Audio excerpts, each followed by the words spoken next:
नमस्कार। आज बात करते हैं एक ऐसी जबरदस्त कहानी की, एक ऐसी देवी की जिनका जन्म ही एक बहुत बड़े कॉस्मिक क्राइसिस को सॉल्व करने के लिए हुआ था। तो चलिए देखते हैं कि कैसे धर्म की फिर से स्थापना हुई।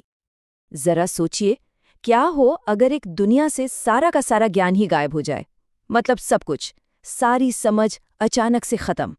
क्या होगा फिर? बस यही सवाल है जो इस पूरी कहानी की जड़ है। तो सबसे पहली चीज जो हुई, वो सारे पवित्र अनुष्ठान, वो यज्ञ जो ब्रह्मांड का बैलेंस बनाए रखते थे, वो सब रुक गए, एकदम बंद।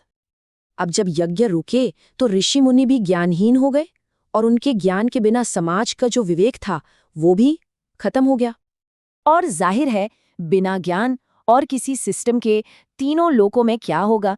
सिर्फ और सिर्फ केओस, अराजकता और अव्यवस्था का राज। तो ये जो पूरी तबाही मची थी, इसके पीछे था एक दैत्य, दुर्गमासुर। उसने इतनी कठोर तपस्या की कि वेदों का सारा ज्ञान ही छीन लिया, और बस पूरी सृष्टि जैसे अंधेरे में डूब गई।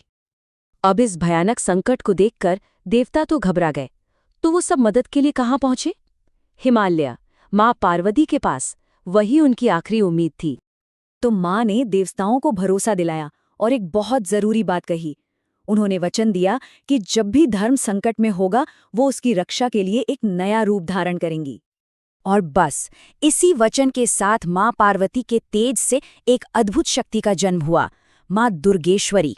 उनका रूप सूरज की तरह चमक रहा था, हाथों में कई शस्त्र थे, और उनकी 3 आंखों में डिसिप्लिन, कंपैशन और डिस्ट्रक्शन का परफेक्ट बैलेंस था। उधर दूसरी तरफ दुर्गमासुर ने तो खुद को तीनों लोकों का मालिक ही घोषित कर दिया था।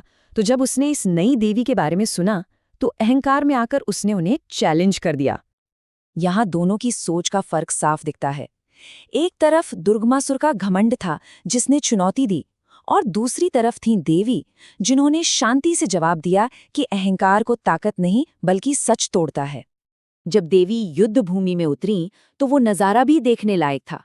आसमान में बिजलियां कौंधने लगी और पहाड़ों से देवताओं के जयकारे गूंज उठे। ये एक शुभ संकेत था।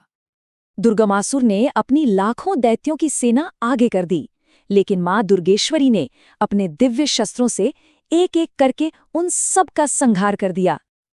ये युद्ध पूरे 7 दिन तक चला, और फिर आया 8वां दिन।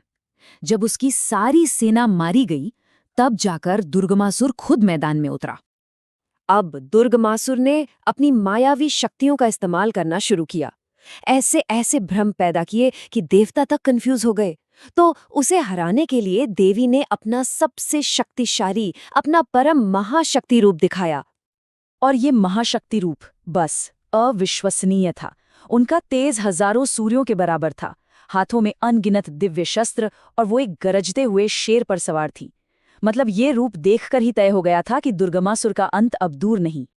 और फिर अपने त्रिशूल के सिर्फ एक वार से उन्होंने दुर्गमासुर का वध कर दिया। और जैसे ही वो मरा, वेदों का सारा ज्ञान वापस आ गया। ब्रह्मांड में धर्म की फिर से स्थापना हो गई।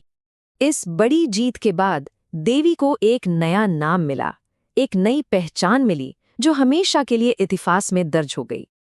देवताओं ने आभार जताते हुए उन्हें नाम दिया दुर्गेश्वरी।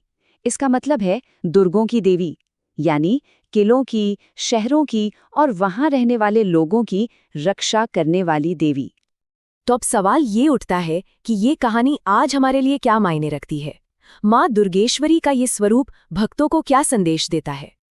देखिए, ये माना जाता है कि माँ दुर्गेश्वरी अपने भक्तों के लिए एक शील्ड की तरह हैं, एक सुरक्षा कवच। वो हर मुश्किल को दूर करती हैं, डर और दुश्मनों का नाश करती हैं, और जिंदगी में जीत, हिम्मत और स्टेबिलिटी देती हैं। इस पूरी कहानी का जो सार है ना, वो बस एक लाइन में है कि असली ताकत अहंकार में नहीं, बल्कि धर्म और सच्चाई के रास्ते पर चलने में है। और ये भी कि जब ज्ञान का प्रकाश नहीं होता तो अंधेरा तो फैलेगा ही। और आखिर में एक सवाल सोचने के लिए छोड़ जाते हैं कि जिस तरह देवी ने धर्म की रक्षा के लिए एक दुर्ग बनाया, वैसे ही हम सब अपनी अपनी जिंदगी में सच्चाई और हिम्मत के कौन से किले बनाते हैं?